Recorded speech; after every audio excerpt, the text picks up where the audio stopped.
I don't know. This is episode 1. I should say a little bit more about that. It's episode 0. Is it? Yes. Is that what it is?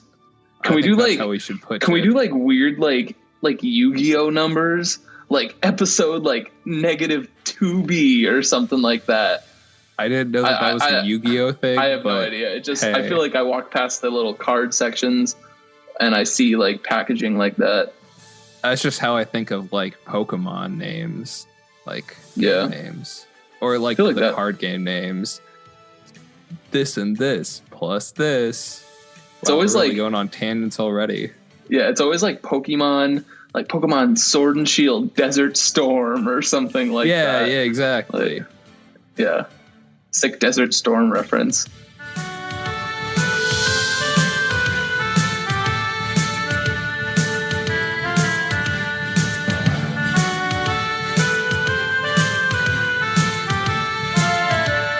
Hello, everybody, and welcome to episode 1 of the Limitless Parkcast.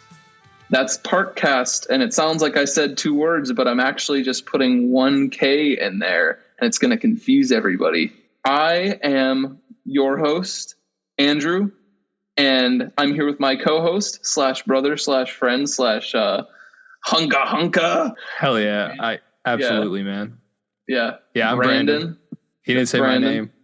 Shame. Yeah, no, that would have been funny. Like talk about like a podcast train wreck. I don't say your name the entire episode, and it's like we get to the end, and it's like, wait a minute, mystery person. Yeah. Wait, that would be really funny. I'm a disembodied voice that you're talking to, so it's like I'm in your head, and everyone thinks you're crazy. Exactly, you're the voice. It's like me talking to my conscience about the D23 Parks Experiences and Products panel, because that's right, folks. We live in. Yeah, what world we live in. I'm delusional, and I got more delusional after that D23 panel that we had to sit through. What a segue! Yeah, exactly. Ooh, I'm gonna perfect my segue game over the course of you're rolling this podcast. That's for sure. I used to just be riding a bicycle, and now I bought a Segway. I'm gonna limit my. Yeah. I'm gonna limit on the Limitless Parkcast. I'm going to limit myself to 1 dad joke per episode. Does that sound fair? That sounds absolutely fair. I'm just going to try to limit myself as far as the nonsense I spout, but hey, aren't we all? We'll see what happens. We're all just trying to get by these days, Brandon. I don't know. Like, before we jump in, I know I just did that perfect segue, but I'm going to completely derail it by saying, like, I don't know. Do you have anything that you want to say about the podcast before we kind of jump in? I don't know. All I'll say about this is I'm holding you at gunpoint right now. I'll say this is definitely a test episode, as we will probably put this out, and we want to put this out. But if there's anything wrong with audio quality, with just even editing what we talk about, I don't know. We're just testing this out, and so if you enjoy it, please continue to listen as we continue to put some out. But if you don't, and we're not your cup of tea, we promise that we'll try to get better. So, hey. And if you don't like the podcast, Brandon, what's your email? What's your phone number so they can text you? Yeah, exactly. Do you Uber? Do you Uber? What's your address? Yeah, Brandon, read off your address right now for the fine folks listening at home, so they know. I was gonna a very specific university. It's one of the big ones. Yale. That's all. That's the only. Yeah, exactly. Yale. That's what. Friends at Yale. Everybody show up on his door and knock and ask him why his microphone. What I think. Ask him what I think, or what he thinks. What I think. Where's this going? About Happily Ever After coming back. Or not coming back? Another beautiful segue right there. Yes, it is. Yeah. So I actually did want to jump into this, and I wanted to get your thoughts on this, because they've been very not clear, like very unclear in a way of they opened up the panel for anyone who doesn't know. with a performance of the song Happily Ever After, performed by Jordan Fisher. And that was to lightly announce that Happily Ever After was returning to the Magic Kingdom.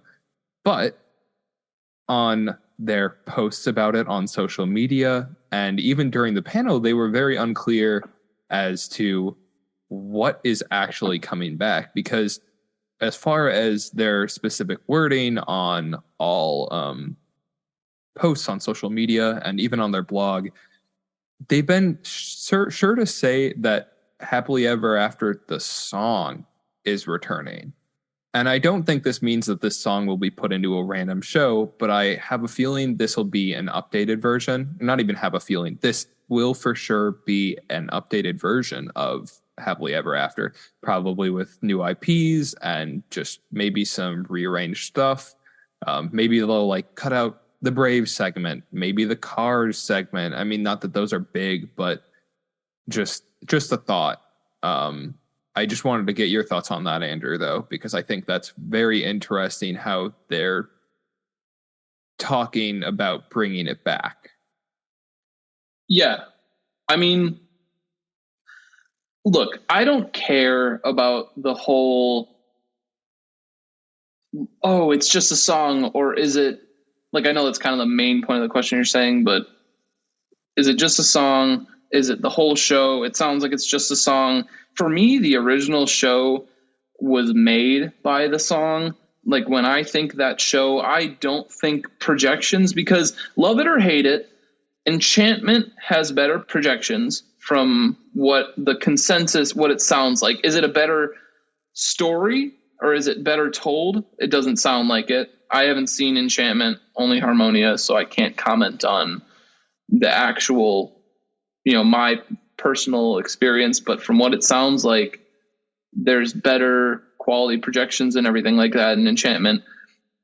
The reason that Happily Ever After sticks so well is that song, and it's interwoven between these different scenes. And I think that using that song, even if it's in another show, like a Happily Ever After 2.0 or something like that, I don't think anybody should be concerned about. I think you start to tread into this very dangerous territory that I feel like everybody talks about to a certain extent until it actually affects them.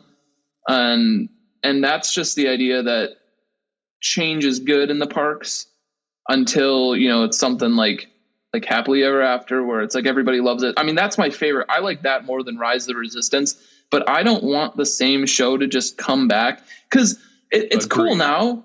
Yeah, it's cool now, but think about the Main Street Electrical Parade. It was probably cool the first time that came back, but think about just Wishes in general. Yeah. That show ran for so long, and I cannot stand that show personally. I probably saw it as a kid a few times in person, but I've watched it since as a teenager and now an adult, and I cannot absolutely stand that show for a lot of the runtime, because it's just not, it doesn't feel like it's of a time in which it could be interesting to me. Happily Ever After does. And that's the thing. I agree with you that I think this should be a new show. And if it's just brought back with the song or with specific segments, like I love Happily Ever After all the way through. I will say that there aren't any segments in it really that that I don't enjoy. The Friend Like Me segment will always get me. The You'll Be in My Heart segment will always get me. There's and the Go the Distance part as well. Dude, I cry like a baby. I cry like a baby whenever that rocket goes off. I'm like sobbing and wiping my tears with my shirt. I'm like, that's such a beautiful rocket. No, I love it. Just the show in general. I've seen it in person 4 times or 5 times or something. It absolutely phenomenal. Gets me into puts me into tears every single time. Yeah. But I similarly agree that it should be a new show, and that's when I said all of that before. I want to preface it by saying I do want it to be a new show. I mean, we could talk about this problem for hours of the Disney fans who don't want change and that are also just irresponsible as far as especially a lot of news outlets and everything. I will get into that later with some of the stuff here that was been talked about on the panel, or at least I'll try to get into it because I think it's a very interesting subject, but I won't talk about it too much. But anyone who feels like they're like, oh, if they're not going to bring back the actual show, then why are they doing it? It's like, no, they're bringing back the song because the song is a proven tactic. But if you bring back a show that, I don't know when, I can't remember when Happily Ever After, was it 2013? 2015? What was it? It would have been, no, it was later than, it was like 2015 at the absolute earliest, because I remember Andrew Brandenburg wrote an article for us about the review, like reviewing it when it first came out. Go check out that article if you want to read a review of Happily Ever After from like its premiere. From like, I'm sure everybody's clamoring to do that. It's actually really well written. But Good job, Andrew. Shout out to Andrew. Sorry that we're kind of talking. Shout out to Andrew. Talking bad about your opinions right now, but yeah, it's par for the course. Here, if I could just step in real quickly and say, like, I don't want to I hate to come out of the gate on this like so opinionated, opinionated about opinions, because I feel like that almost in itself like isn't super healthy too, to just like, you know, somebody has this opinion about Disney and I'm gonna say, oh well, that opinion is, you know, incorrect, or you shouldn't be thinking about like that. Like, you know, it to a certain extent it's frustrating, and you have to kind of like bite down a little bit and like grit your teeth and just watch it happen. It is good to talk about it too. I just don't want to like. But similarly, everyone is able to have their own opinion, do whatever. That's not what I was trying to say about it. No, Brent. I mean, I'm trying to cancel you on this podcast. I'm trying to get you canceled. Episode 1. That's my secret motive. White males in our 20s, so. You know, hey, if we talk about opinions and we have a podcast, it's could get tough, but don't. Yep. Yeah, I mean, that's Happily Ever After. I don't really have anything more to say about it. Do you? Yeah, I'm looking forward to it. I've only watched Enchantment via 2 other separate recordings. I think the show is I think the show actually isn't that bad. I do think now that this new Happily Ever After will have the technology as far as projections will go, should be a really good show. Yeah. So after Happily Ever After, we hit the anniversary stuff, and honestly, at this point of the show, there was a lot of energy. At least I felt like that. Like Josh Tomorrow, Josh Tomorrow was, you know, hyping things up. Happily Ever After, you know, the performance just happened, and it was anniversary, and I didn't expect them to announce things during the anniversary talk of it. Like, I thought they were just going to touch on all of them. You off recording were saying something to me about the 40th anniversary of Epcot and how they didn't announce something. And I think that's down the line. Or I thought when I was watching it, I thought it would be down the line and they were just kind of touching on that. But I mean, that is like a good point as far as like, the biggest thing about the 40th for Epcot is that it's coming up it's coming up in a couple of months, honestly. Yeah. And the biggest reason I find it interesting is because they had not acknowledged it at all. There had been no talking of, and I don't think honestly there will be any big additions for it. Not even when I had hoped that there would be something actually big for it. I think that it'll be reduced to merch and food and a little bit of decor and everything like most anniversaries are. And that's fine. A bigger addition would have been very, very, very helpful and useful to the park that needs it. But hey, they're already getting other additions. And so it's not like they don't need it. Does it need it? Does it need it? No, it doesn't. It doesn't need it because they are gaining other stuff already. It's just at the point in the panel when I didn't know if they would get to it or not, or get to anything. And honestly, they didn't get to anything. Right. But I do think Epcot still needs a lot of TLC, specifically Spaceship Earth, Journey to Imagination. Those rides, they really, really need some TLC. But that wouldn't have happened for the 40th anyways. So a simple anniversary with merch, food, decorations, fine by me. Please put a cool like new show on the Epcot lights, because that for the Festival of Arts, that was an awesome specific show for that. If they do a specific tiny little show on Spaceship Earth for the 40th, that would be amazing. They didn't have to announce that at this panel, and I don't think it would have been worth it or worth them doing that at this panel. So hopefully we get that in a blog post down the road. But that's the only thing that I was honestly anticipating for that.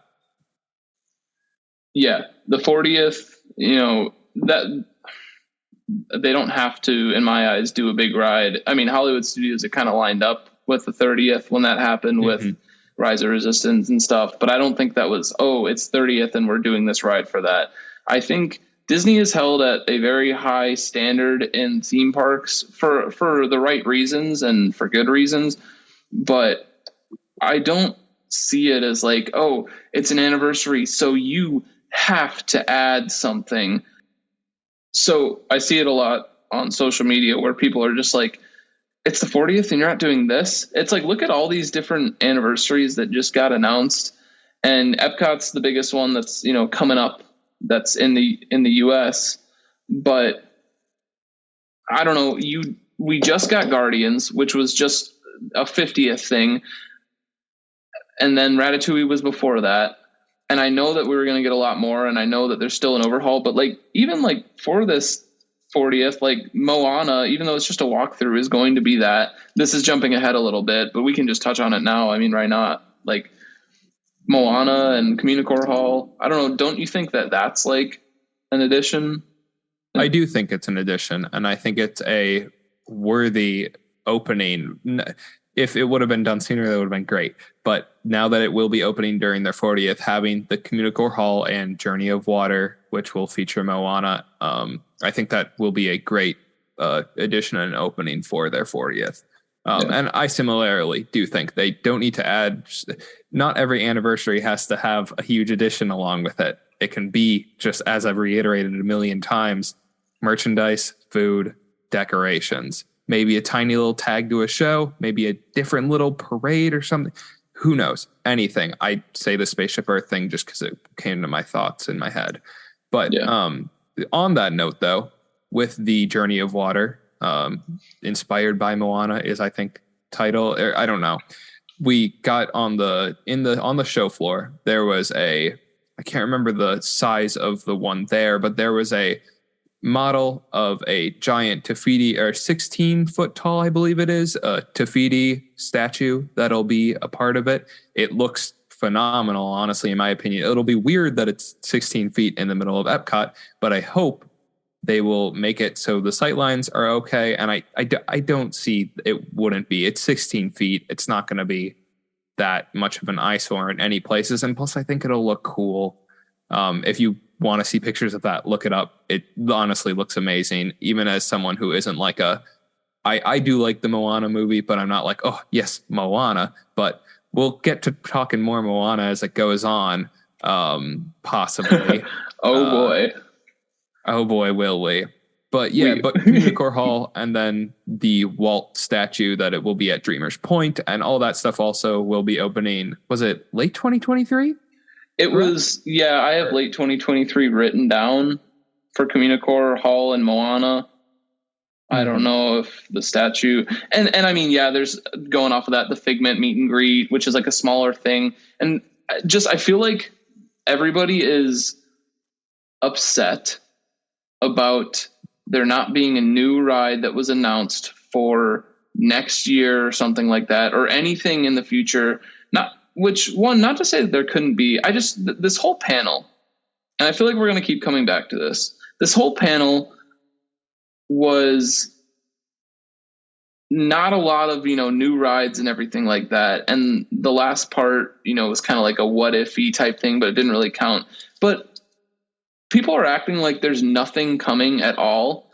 There's maybe, years and years in the future, not that much, but we did just get off of Guardians. I know Tron is, we'll get to that too in a minute. I know I'm kind of spiraling down to other rides and stuff, but just this general idea, especially with Epcot, where there has to be something, it seems like new on the docket all the time. We have to know, we get the one thing and then it's the next, and then it's what's the next, and everybody wants to keep coming and keep going. And it's I just feel maybe we were just so I think the last decade was so good with Star Wars and Toy Story as far as like getting all these different things, especially with Hollywood studios, and that seeing that payoff of like the park go from something that wasn't great to, something that feels fleshed out. I feel like people want that at Epcot, understandably, but it is becoming that. We're still in the working stages of that, and not getting another new ride or something for 40th anniversary is like, I'm like indifferent about it. I just don't see why people are so up in arms about there not being a new ride. I guess because we had things announced and they're not happening, but like things, I feel. Go for it. They tell me why I'm wrong. No, I don't think it's that. I don't actually think you're wrong. I think you're very right, and that as you said, we will keep coming back to it. This panel overall, I don't want to like be like general thoughts, but this panel was fine. It wasn't amazing and it wasn't terrible. I think anyone who thinks either of the two is true is really, really stretching. It could have been so much worse. It could have been. I know. Let's reference Andrew Brandenburg again without giving him the opportunity to be on the podcast. Yes, and voice and say his own opinion. But to reference something that he said in our predictions article, if you haven't read it, go check it out, because that would be incredibly important for you to check out predictions that Brandon made that are already outdated. But it's a good article, so check it out. We sprinkled a little bit of Andrew and Kyle's opinions in there, and Andrew mentioned something about upcharges, taking place, hearing a lot of, upcharge talk or some sort of like other thing that you have to pay for. And I didn't really feel like, like maybe like the cruise and stuff is by nature expensive, but that's not an upcharge. Like we never got anything. We never got like, there wasn't like a huge emphasis on any merch. I can't think of anything. And when I'm looking, like there's like anniversary stuff, and by nature there will be, but it's not like they weren't very like consumerism, like just shouting that very much. They really didn't focus, and they didn't focus on the consumer products side of it. And I was very happy to not have that focused on, because if you remember 2019, we had the Target dog show up, and that was a meme in itself. I forgot about that. That's funny. Yeah, it's quite a time to be alive. But yeah, no, they didn't focus on merch or food really at all, which I think is fine, because that's not the stuff that needs to be announced in a giant panel with 7,000 people around. That stuff needs to be in a blog post or in a short video. And maybe that's just the larger theme park fan of me, where I don't think certain things need to get giant panels. I think blog posts are fine, personally, but it's stuff along those lines that just, I don't think it's necessary for them to focus on, and I'm happy they didn't. At the same time, think about that name for a second. The panel is Parks, Experiences, and Products. They, you could not want them to. I don't necessarily want them to either, although I am a sucker for like the Instagrammable food stuff. Like I do like seeing new food, but for products and something, while I don't want them to focus, they have every right to do that. They're telling people what that panel is. Like those are the names of the, like that's what the panel's about. And honestly, the fact that they didn't focus on that at all, and really like you can look at this and say a lot of this is like, smaller additions and walk around characters, but it's all stuff, that's an experience. It's parks related. That's like all experience related. And there's, maybe not a lot of new rides. Maybe we did get a lot of Josh D'Amaro's What If from Marvel Studios. Did you see that meme by any chance? I love that. Yes, I did. It was funny. But there's nothing. I'm not seeing any Target dog here. I don't know. People are just like up in arms for the sake of it's been 3 years and like stuff was canceled and we want to get the ball rolling again. And to a certain point, Disney has no excuse because they're making a lot of money. But that's the thing. They are making a lot of money. Think about it. Disney's a business. And if they're making a lot of money off of what they're doing right now, they can, let's just talk about Tron next, I guess. They can push Tron to 2023. Are you cool if we jump to Tron? Is that? Yes, I was just going to touch on some of the marketing business logistics stuff. I don't need to touch on it. I will say that the Disney parks are actually Disney's largest gross. It's like their biggest revenue income sense. And yeah, that being closed down for a period of time definitely didn't help them the most financially. But it is interesting, and I'm not going to go on a soapbox because I'm not the most economically business aware person. But it is interesting to see that all of the money that is coming from their main revenue source of the parks, because it is their top earner. If you look at it financially, it is their top earner. But all of their investment money, where it used to be a little bit more well distributed to everywhere, it really hasn't been distributed into the parks. And I know that's a lot of people are angry about, unrightfully so, because they're a business and they're trying to grow Disney Plus. And should all the money that's being put into Disney Plus be put into Disney Plus? Who's to say? That's not what we're trying to talk about here. Yeah, but the point with that is, sorry to cut you off. The point with that is, like, yeah, Disney Plus is growing, and they want it to. If consumers keep buying Disney Plus, if they keep watching, then of course, just trying to, yeah. I agree with you.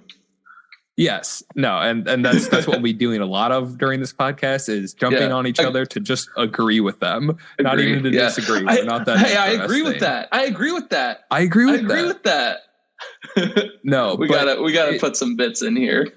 Absolutely, but no, truly, I will say it. People that are a little bit angry every once in a while, just disappointed with the lack of investment in the parks these days because of the change in investment. Even though they stay as the top revenue source, I get it, but that's not how businesses work. Eventually, for anybody worried about Disney never getting another new thing, or adding new stuff to Walt Disney World, Epic Universe is going to come out. It's going to blow people out of the water. And is that the saying? Blow people out of the water? That doesn't sound right. I don't think that's right. Blow it out. I don't know. It doesn't matter. They're going to blow something out of the water. So Disney or Universal's going to release Epic Universe, and Disney's going to get caught with their pants down. And then the same thing that happened with Harry Potter is going to cycle over, and then we'll get something amazing, and then it'll happen again and happen again. Just not every single year has to be this new crazy experience. And I know a lot of it too is the IP issue, but what's up? I was just going to say that it would be a great thing for them to not have to be reactionary. If they were proactive and would be not having to play the catch-up game, I would love that. A lot of people would love that. But that's just not what it's seemingly going to be. And that's, kind of stinks. But for us as fans, it would be cooler to get newer or cool new stuff sooner. But as theme park fans in general, if you're getting already a huge new park with Epic Universe, and if Disney's sitting on their laurels, not opening new stuff, that just means I'm not going to Disney for a couple of years. Is that sad for Disney fans? Yes. But, Disney and going back to this though, I look at this huge note stock of things, big and mostly small, but still things that are coming to the parks, especially U.S. parks. Does it seem like the Walt Disney World section is small? Sure, but think about it. We're still getting next year Tron, which is what we never got to. But honestly, is there much to say about it? It's being pushed back. Is it upsetting that it's spring? Yeah, but that could mean March. That could mean March to May. So that's not horrible. And with that said, it's that is the way that we're starting 2023. I think it'll end cap the 50th anniversary. So we'll get that, and then once that happens, we'll get. Do you have something else to say about Tron? I was just going to say fiscally, they actually really don't have a reason to open Tron before their new quarter open, or their quarter one of 2023, I guess it would be, starts. Literally financially, they don't have a reason to open it before that starts. So even though I would have loved to see it be a December opening. That's what, in our predictions article, that's what I champion. I was like, ooh, it could be like early 2022 or early 2023 or very late 2022. I would have loved to see that. But and it wasn't. I see a lot of people saying, like, just being upset about that, but I don't understand how you could be any more upset than even if it was December, because like a lot of the argument, I saw something on Twitter that was like Hagrid's when Tron was announced, Hagrid's motorbike at Universal wasn't built yet, and Dueling Dragons was still operating, and by the Hagrid's will have celebrated its 4th anniversary by the time before Tron even opens.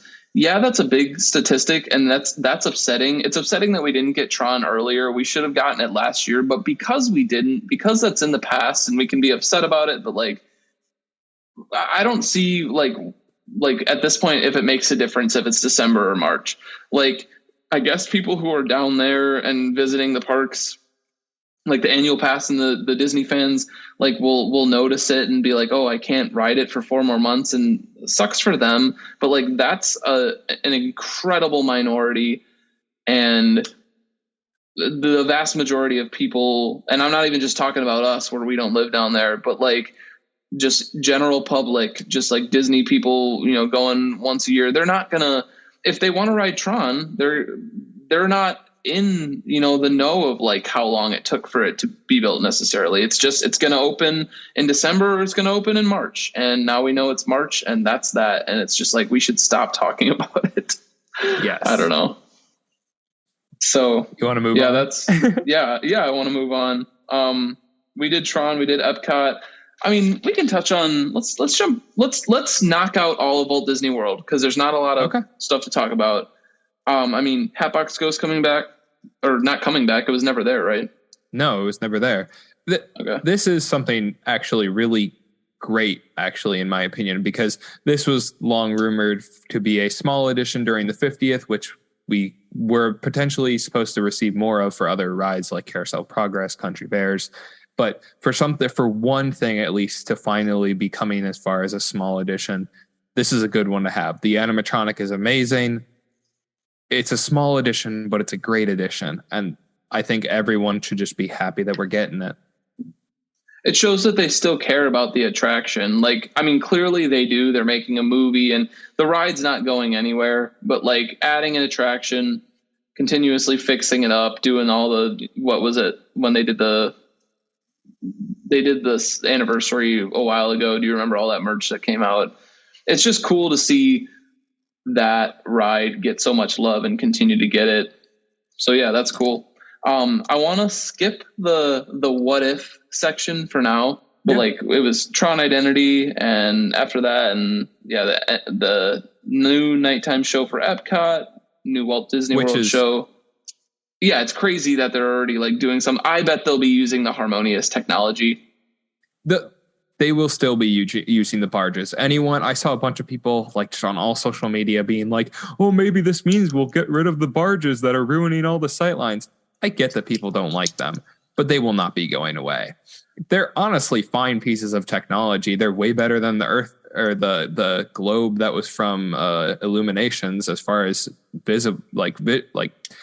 as far as being visible for more people. And I don't think they actually, I wish the fountain little aspects on there were a little bit more impressive as they were supposed to be in the concept art, but hey, logistics with engineering, it just can't always happen. But they do look fine during the day. So I'm going to paint you a quick little picture, a little story. When I was down there back in May, I expected it to be pretty terrible seeing it. And I guess when your expectations are so low that it's easier to, be pleasantly surprised, but I didn't think that they were as big to begin with.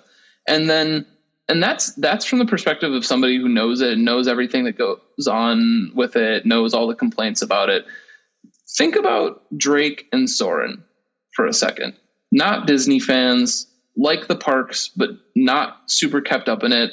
I'd argue they're super hardcore theme park fans, but they don't have that Disney enthusiast part to them, which makes it almost like a very unique situation where they're very knowledgeable about the types of things that go into a theme park, but not Disney itself in that part. And I think that is a cool glimpse into what a majority of people think.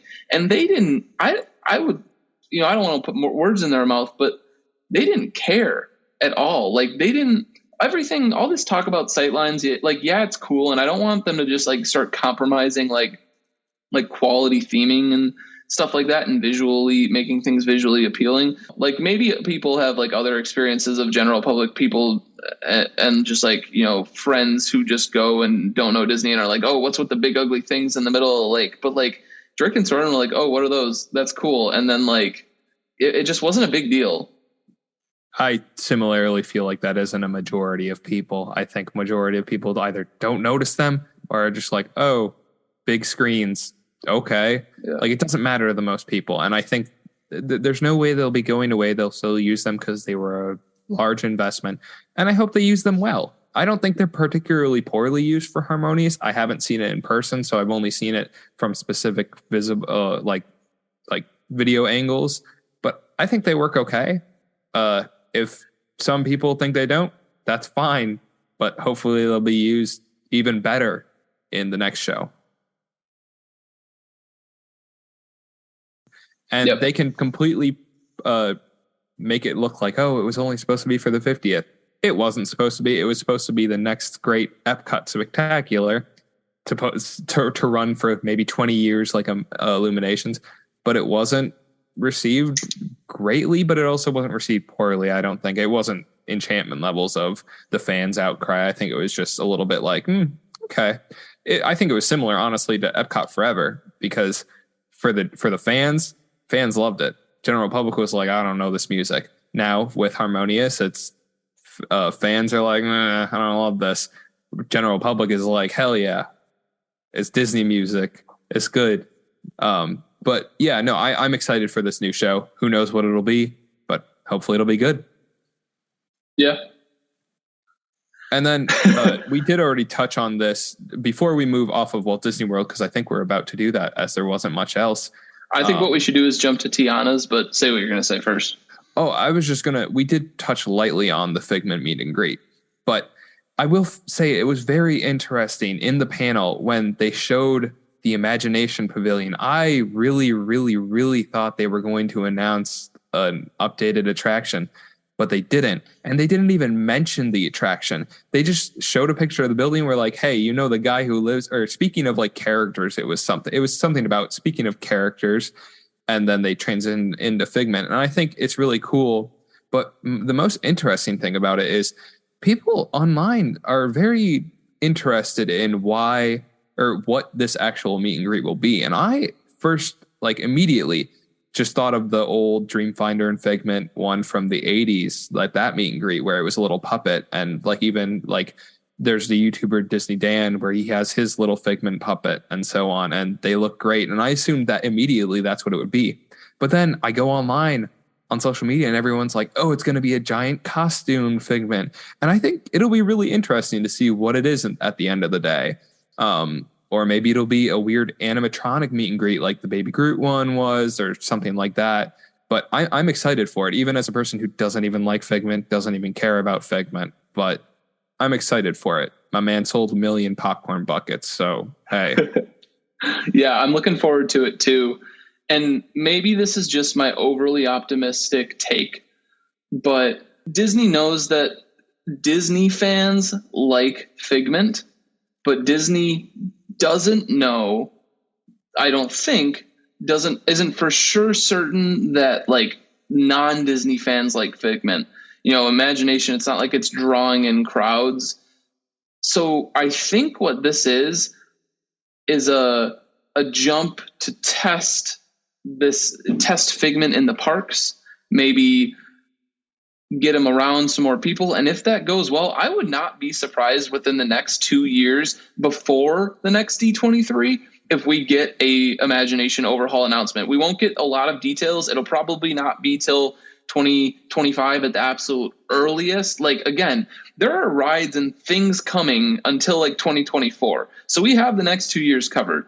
Epic Universe and on, afterwards, that's when we start to worry. But I think we'll get that. I think this is testing grounds for whether they should do something with Figment still, or if they should, do Inside Out or whatever else has been thrown around. I honestly completely agree with you. I think it'll be a very, very good litmus test for whether or not the general public wants something Figment. Because, as you said, I don't think the general public knows Figment. And if they know Figment, they know him from his ride, and it's bad. They don't like him.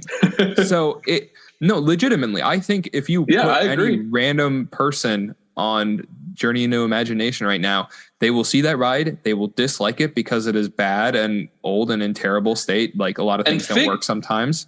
And Figment is the icon of that ride. And they'll be like, why does he matter? Why do we like him? I think that is a sticking point that should be thought about from from a fan perspective, that you should think about this, of how Figment is currently seen in the park. Nobody likes him outside of the parks fans already because they have no reason to like him. And so hopefully if he does well as a meet and greet in whatever form he is, then maybe we will see something. And I really do think that is it is a good observation.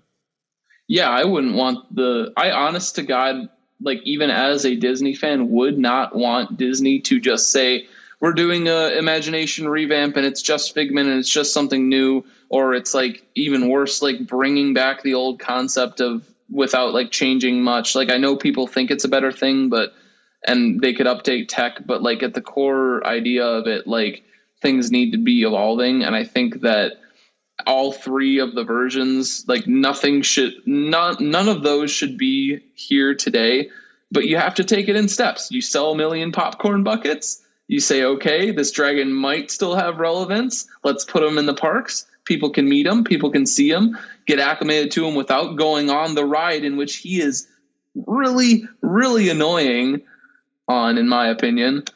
And then if that works out, then, new ride. If not, Inside Out 2 is right around the corner. Something's going to happen eventually, guys. It doesn't happen. We won't even talk about non-park stuff in this because that's not what we're about. Sorry. But that was fascinating. That was a very weird out of the thing. Maybe we should do a different. We'll do two podcasts. We'll do like a Disney movie podcast or something, and we're launching 17 podcasts at the same time. No, but I will say this is just a quick little thing that I wanted to say during what Andrew was saying, some of the stuff. Parks aren't supposed to be a museum. Change is good. Not all changes will be good, but change in general is good. I think that's a sentiment that both him and I agree with, but it's something that isn't a wide held opinion as far as Disney Parks fans, at least right now or anymore. But, to each their own. You can have your own things you like and dislike, but change is a good thing. And hopefully we don't see these parks become more of a museum. Speaking of change, let's change topics. Absolutely. To Tiana's Bayou Adventure. Let's do that, and let's talk Disneyland, and then we'll jump into a little part 2 at some point with the rest of the panel. But Tiana's Bayou Adventure coming to Walt Disney World and Disneyland in, what was that, 2024? Late 2024? Was it late or early 2024? I have late 2024 written down. That makes sense. Any thoughts? There really wasn't any news, so no. Yeah, it was just like the only real news was, yes, the date, and then also the little model on the show floor of the Disneyland version, which isn't maybe indicative even of the Walt Disney World version. So we don't even know how that one will look. I think the main point that every single person has said is, oh, well, there's no more Mama Odie's boat on the top. It's more of a berm. That's fine. It looks fine still. I mean, the boat looked visually interesting, I guess, but I don't think the model looks particularly bad. The rendering doesn't look bad. My only worry is when they were talking about the technology in it, they were talking about a lot of smoke, like the misters, and then and like lighting effects. When they said a certain thing about technology, I was very like, is it going to be a lot of screens? But also, screens aren't bad, people. screens can be used really well. Look at Navi River Journey. That ride, that ride would be great with more animatronics, but the amount of screens that it has aren't a bad thing because they look amazing. Even like simpler stuff like Alice in Wonderland in Disneyland, cool because of the screen update. Yeah, that visual, like that visual of the lighting at night. Yeah, at night with all the lights, I thought looked fantastic. I loved it. And yeah, maybe it's not the same as Walt Disney World. Maybe that's different. I kind of hope it's a little different. Or maybe it isn't. But regardless, like there's a certain worry about the theming of Walt Disney World. Yes. And honestly, I share that. I am a little bit worried that it won't make sense. But the only thing I was going to say is like they didn't give a lot of new information, but we did get like a little bit about storyline. Like it's going to be like during the carnival season and they're going to like be looking for a new ingredient. And I like little things like that. I like to know that it's not just a retelling of the ride. I mean, we already knew that, but like, I just like those little details. Yeah, no, it should hopefully be a good ride. Splash Mountain was a good ride because of a lot of things. And I think this will because obviously keeping the ride track, which is a great part of it. And I think if they do a good use of animatronics and technology in general, even if some of that be screens and even a lot of it be screens, I think if they do it well, it'll be a good thing. It's not the increase in capacity that these parks need because it's not a new ride, but it'll be a good update regardless. Yeah, looking forward to it. I will for sure, if nothing else, want to go to the park. Like everybody's saying, oh, not going to want to go. Like I personally want to go experience that ride. I'm really looking forward to it. Like that for me, Tron to a certain extent is like something I'm looking forward to, and I would like to make it back sooner. But if nothing else, I would love to be there and see, that at Magic Kingdom and see Tron. I think those are going to be two just really within the next couple of years, really good additions. And I feel like that's another thing of people not talking about like, new additions and stuff. Like that is a new addition. We've just known about it for a while, but I was thinking about this a couple of days ago. I guess it wouldn't be a couple of days ago. It would have been yesterday. We're recording on a Monday and panel was Sunday, but I was thinking about it last night. The Bio Adventure was announced during, COVID pandemic and stuff with Black Lives Matter was going on. Not to say that I know they said that they had it in the works, but it was clearly a choice to put it out then. It was a smart choice in my opinion. And then we didn't really hear much about it. So we learned about this new ride. But if that stuff didn't happen and it was already in the works, and I'm not just talking about COVID, but if let's say that they did, which I think it's pretty agreed upon that they put that out during like when in the largest part of the Black Lives Matter movement, they released that out and they said that, hey, this is coming in the future. It's taking over this ride. I think if that didn't happen and at that time, we would have just gotten this as a new thing whenever D23 was the next one.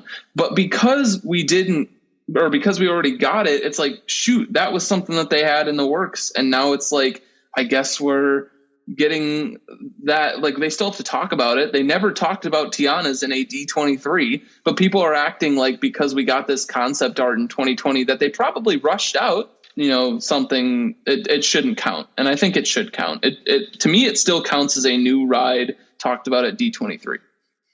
Yeah, I mean, it's not a new one, but yes, it is a new ride. My only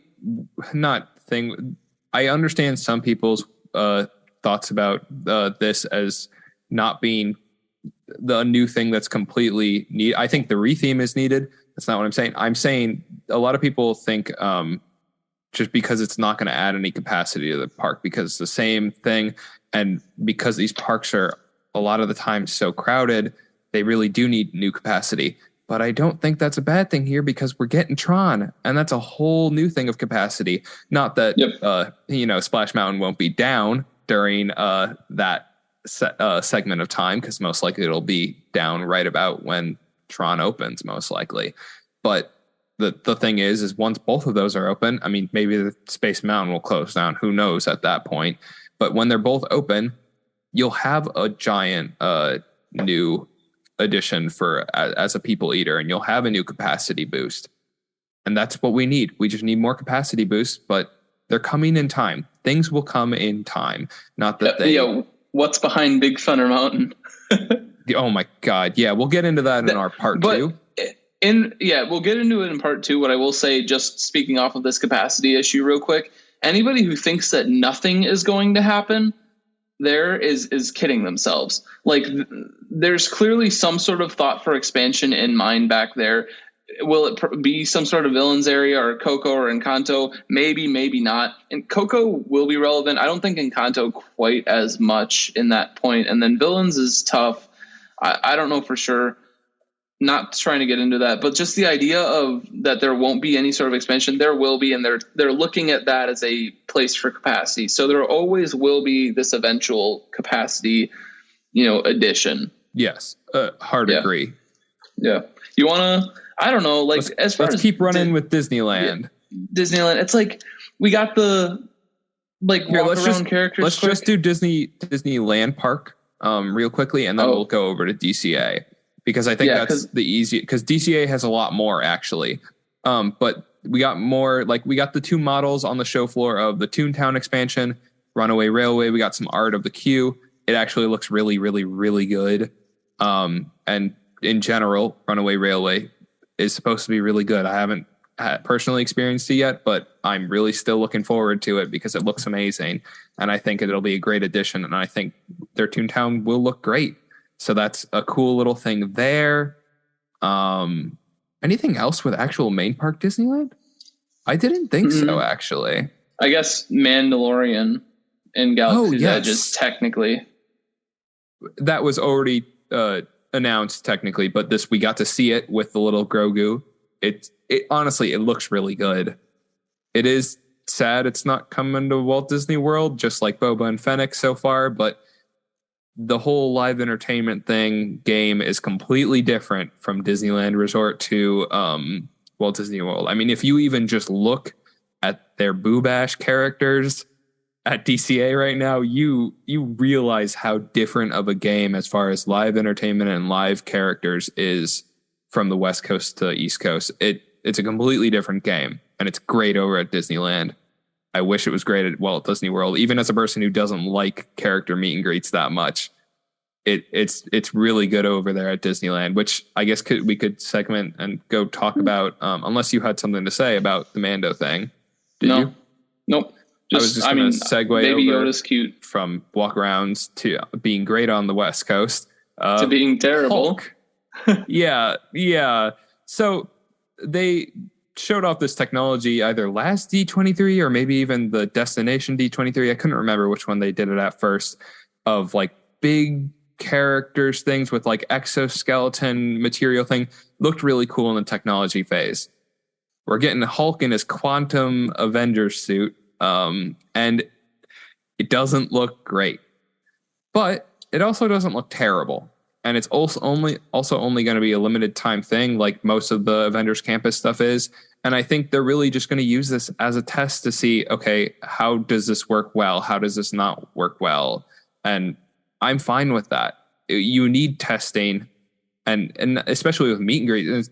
Technology with meet and greets is a very, very, very hard thing to test, because you can't just test it like engineering wise or like robotics wise in a lab like you can with a lot of the stuff that like animatronics that goes on and all that kind of stuff. This is a little bit different. So I don't know. I think it looks fine. It doesn't look great, but hopefully it'll just get better with the next thing they use it for. Like new tech for sure. At first I thought it was cool when it first walked out, and then I was like, when I keep seeing pictures, but it's whatever. Yeah. It's a walk around character. I don't care that much. And then similar to Avengers or moving on through other Avengers Campus stuff, Kevin Feige came out at the panel. He looking like a man child. Yes, he needs to get rid of the baseball cap. He's 50 years old or whatever. It's a rough time, but hey, whatever, Kevin, you do your thing. But then they talked about the Avengers e-ticket ride. It's now focusing on the multiverse, and the concept art had a lot of people. Animated Spider-Man, Captain America with the Thor's hammer, Captain America Sam Wilson, Captain Carter, Man-Thing, Werewolf by Night, all of the 2 different Hulk, like it's just a bunch of stuff. So who knows what that ride mechanic will be? Who knows? Like, we don't know. I thought maybe a simulator, but I don't want to like just postulate on that kind of thing. I don't want to theorize, but I don't know. It's a cool concept, maybe. I'm just happy to see that it's still happening over there. Yeah, I don't have much to say about it other than I think that ride could be what we're looking at Web Slingers to initially be. After just experiencing Amazing Spider-Man for the first time, like, that ride is so incredible from a superhero storytelling perspective as a ride. And I think that, you know, using this new multiverse story that they're doing, I think it'll work. I think it's really going to be the next Rise of Resistance just for Marvel fans, which is arguably a bigger thing at this point. Like, Rise of Resistance is amazing, but remember, people don't even like the sequel trilogy. People love Marvel movies, generally speaking. So I think it could really work. I don't know. Other than that, it's like, I'm looking at, there's Downtown Disney stuff and Pixar Place Hotel. They look fine. Everything looks fine. You know, we got a little bit of Portos in there. Yeah, that was a meme unto it of itself. Yeah. I don't really know much about Portos. I just like the name. I just think it sounds silly. That stuff looked fine, right? Yeah, overall, there's not much to talk about with it all. The Pacific or the Pixar whatever hotel, the name was, or the Pixar Place Hotel. Yeah, Pixar Place Hotel. The name was fine. It's fine, people. It's not great, but it's fine. So yeah, there's not much to say on that. But I guess the only last big thing to talk about as far as Disneyland goes would be the Pacific Wharf turning into San Francisco, which I think was like the biggest shocker of the conference, honestly. Not that it's even going to be anything big, because it probably will just be like retail meet and greet and food, but it's interesting nonetheless. It was the biggest shocker, but you know, you say the last big thing to talk about, and it's like I don't even feel like I have a lot to talk about because it is just that retail. But I will say, from a vibe of it all, I remember, like, for the longest time, to reference the TTA podcast real quick, there was like some talk about, you know, bringing San Francisco in at some point, and I've seen other videos and people talk about how cool it'll be, even if it's a smaller thing. Big Hero 6 was from 2014, and they haven't done like a sequel, anything of substance. Like, there is like the shorts with Baymax and whatever, like that stuff happened, but like nothing, no movie. The fact that they're saying, okay, well, we're going to take this small little area that isn't really visited by much and theme it to this 2014 movie. Like, that's cool. That's really cool. Yeah. Big Hero 6 is a good movie, and I don't know. I love that, honestly. Like, I really, it was the biggest surprise, and I think it's my favorite thing to come out of it. And I don't think it needs a ride. I think it's just like, no. I think it's so cool. The only thing that would be cool is maybe the similar in Tokyo Disneyland. They have the Baymax Happy Time, whatever ride it is. It honestly, it looks really cute and really cool. Honestly, it wouldn't fit over there, but you know, if they somehow did it, I wouldn't be mad about it. But no, they don't need it. But that would have been cute. But I think the major pull for the area will be, honestly, because didn't they have out of the restaurants over there, didn't they already have one stemming from some form of Asian cuisine? I don't know. I feel like I've never gone over there. I know they have the bread. I've only been over there a couple of times. Yeah, they had the bread or the Ghirardelli thing. Yeah, and because it's Pacific Wharf already working like San Francisco, like it's just bringing in light Tokyo theming to it already. It should work. And as long as you get a Baymax meet and greet, which they don't have in the West Coast, or they haven't had in the West Coast, I believe already, that meet and greet is honestly loved by a lot of people. So I actually did that meet and greet back in 2019, and that was like one of the coolest. That's like up there with like Chewbacca and the Star Wars stuff. It's actually really cool. Well, it's because it looks right. Like it's not a weird face character, a weird faced character. It's not it is a live character, but it looks great and it's fun. So I don't remember. It'll be a big draw. I don't remember the location of Pacific Wharf exactly, but how close is it to Cars Land? Because that Happy Ride that you're talking about in Tokyo is the exact same as Mater's Junkyard Jamboree or whatever, and it's the same as Ass. Yeah, Alien Swirling God, Saucers. I love riding some ass. Yeah, are we allowed to say that? Are we allowed to say that? I don't know. Who knows? We get allowed one little innuendo. Yeah, we're gonna get that we're gonna get the E explicit tag for that one joke. Do we do that? Or yes, do we would. Okay. We would do that, but it's fine. We have to pay our hosting fees. God, that'll be fun. In general, I'm a big fan of that news. As small, or honestly, it's not small. It's a land retheme. Well, exactly, and it's not like now there's no attraction, but there's, hopefully going to be a meet and greet and hopefully a dining update to somewhere. Who knows? But it should be cool, and that's what I think should be the focus of. That it just is a cool sounding thing. Yep, and that kind of sums up this first part for me. And we can each do a little summary, and I mean, we'll say it now. Like, there's going to be a part 2 to this, sort of. Obviously, we left out, we hinted at, but we left out a huge Magic Kingdom thing Animal Kingdom thing that was sort of announced, and we didn't talk international, but I think we do a sort of part 2, 1.5, something like that. Yeah, and talk about that. But let's summarize thoughts. I'll go quickly. I don't have too much to say other than, again, could have been much worse. We didn't get anything crazy, but I think that there's a lot of stuff that's being undervalued here right now. And I know that I'm just going to come off as a Disney shill for saying that, but things like San Francisco, things like, seeing the Tiana stuff, even if it isn't, Tiana's and Mickey and Minnie, and hearing that there's a new nighttime spectacular, it was all very fascinating to see. And just, the energy did die off a little bit towards the end of the presentation, but Josh D'Amaro, at least at the beginning, did such a good job of hyping it up that even if it wasn't if the next one is like this, then I'll really be worried. But this was the D23 after 3 years, after the COVID pandemic. We already know that there's some weird delays and things didn't happen. And while some people, I think, were expecting it to be just off the rails, crazy, amazing because of that, I was kind of on the other impression of we're going to ease back into this. And I know so many people that had this idea that it was going to be terrible going into it. So it wasn't. So why are we still talking like it was terrible? It seems like unless we get a million things announced or something like that, the Avengers ride looks super cool.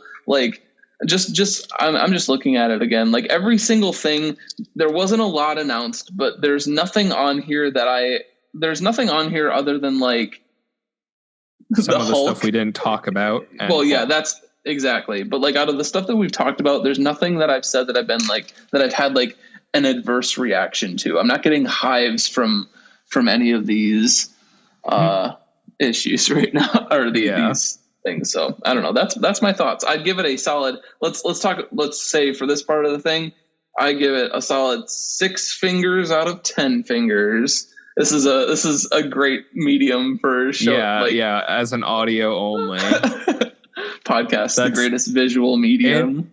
Andrew and I actually do talk a lot with our hands, so it's been fascinating to, as we're recording this, we can still actually see each other.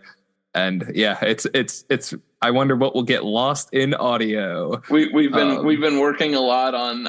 We kind of did this subconsciously. This part can make it into the podcast. There's going to be a lot cut from here because a lot of it's rambling at some point from both of us. But I think at one point Brandon started raising his finger to when he wanted to talk, or his hand, and I was like, shoot, that's good. I'm going to start doing that. So then I started doing it. And I just think that's really funny because that's a trigger that nobody can see.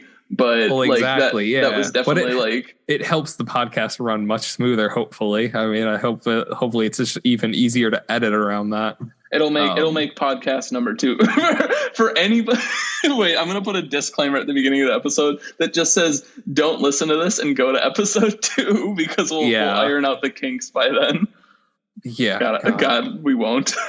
No, we won't. But just honestly, as a summary of my thoughts, similar to Andrew, it's fine. It was a fine thing. I don't understand why a lot of people were very negative about it, because as Andrew was saying, everything that was announced here, as far as everything that we've talked about, nothing of it was actively bad to me. There are things that I will just touch on quickly I said this to Andrew earlier off the mic, but there are things there are things that I want to touch on as far as things that we didn't see. And I mentioned Journey into Imagination not getting an update thing, which is fine. And Andrew and I talked about that. Then Spaceship Earth, no news of its update, where it really does need it right now because of a lot of stuff as far as getting leaked on in that ride, which if anyone wants to know about that, there are a lot of reports of that. It's very interesting. I want to catch the rainwater from Spaceship Earth in my mouth. I want to ride that ride, and just honestly, that would be a good challenge. Wait, okay. New Disney World challenge. Can you ride Spaceship Earth? Hold your mouth open the entire time facing up at the ceiling and catch a water droplet from the drainage. If you can, Limitless Park will pay you $5. We'll mail it to you. Was that good? Was that like a good little infomercial? Yeah, it was a weird thing? Like 90s infomercial. Yeah, I really as pulled two that kids one. That are not 90s kids. We don't know. Famously early 2000s kids. Yes. But then the only other main thing as far as Disneyland, Walt Disney World that we didn't see, Walt Disney World Railroad didn't get a date. And that was like the weirdest. Like, I thought that was like a home run as far as they announced this. They get people to cheer. Everyone's happy. Even if it was like in March or whatever, like right when Tron is going to open or whatever. Even if it was that, it would have just been a home run, a slam dunk for them. Like, I don't know, man. It would have been a lot easier for them to just do that, and I don't know why they didn't, but it's interesting. I reread your predictions real quick after the D23 thing, because I wasn't thinking about it, weirdly. Like, during the entire panel, I kind of forgot about it, and then I reread it, and it's like one of the first things you say, and I was like, wait a minute, where's the railroad? Wait a minute. Where's the railroad? You silly guys, you forgot about the Walt Disney World Railroad. What happened? Yeah, I'm really gonna start yanking out voices. All right, like this podcast is gonna be me just doing all sorts of wacky, zany vocal work. Yeah, I'll sing, I'll cry, I'll laugh. No, and I was gonna just touch on this as far as all the predictions. Yeah, I was wrong. A lot of it I was wrong, but at the same time, honestly, there wasn't like too much that I was said there that I was like, oh yeah, this is for sure going to happen. I said this might happen. This might happen. So, hey, it might happen in the future, maybe, and I'll still be right. But yeah, so, nice. I will say overall, though, I think it was positive. There are a lot of cool things here. The San Francisco thing, that was really weird and cool for as maybe small, but not really small as it will be. The Figment meet and greet, hopefully it's used as a litmus test for the update to Journey into Imagination eventually. Hatbox Ghost is small but awesome. But yeah, all these things that we've touched on. I don't want to do like a short recap. I was going to say, you're just doing the podcast. Yeah, exactly. We'll just keep that part again. We'll just keep that part instead of... We'll do a 3-minute... I was just going to say, we'll do a 3-minute podcast where I quickly like run down every single thing. I don't even say, like, I'll be like a newscaster person, like all the YouTube channels. They don't even say opinions on it. They're just like, oh, I'll give you the news, which isn't bad. But it's like a podcast within a podcast. So we have like different timestamps in the show notes. And at the very end, it's like fast forward to here if you want to hear Brandon like recap the podcast real quick, and then it end. Like, we do the whole podcast and then podcast within podcasts. Beep, beep, beep, beep, beep. Breaking news. Brandon will now give you all of the Walt Disney World and Disneyland info in like 30 seconds. Okay, let's go. I'm joking. I'm not actually going to do this. Well, that would be hell. I just screamed and my headphones got all wonky for a second. All right. No. Well, next episode, we will be discussing what if there was something behind Big Thunder Mountain. No. Beyond Beyond, which I actually think is a kind of cool marketing thing. It is very cool. The marketing of this is cool.